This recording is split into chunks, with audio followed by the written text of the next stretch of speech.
The Sheriff's Department needs to be done. The reason that it has turned from a pyramid to a mushroom is because the people that have been leading your Sheriff's Department don't know what the feet actually do.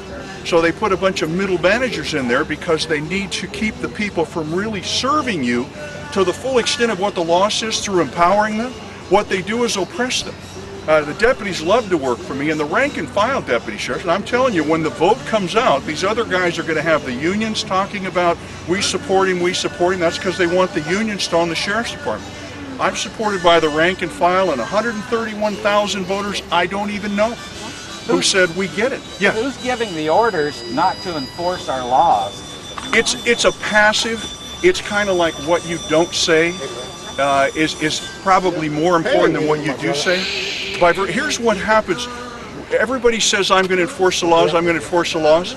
If you take the 2,600 deputy sheriff, well, there aren't that many. I can tell you that you've spent $6 billion beginning in the Roach-LeSueur administration. They signed on to this.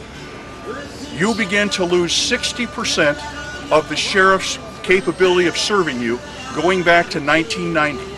Now, what you have spent $6 billion over the last 14 years to get a Sheriff's Department that is now 60% less able to serve you. So, of about the 1,500 deputy sheriffs that you have available to you, when you're being invaded by 10,000 new people every 24 hours, what do you think the chances are that your county resources are going to actually be able to enforce the immigration laws? They're doing what the federal government, you're paying the federal government to enforce these laws.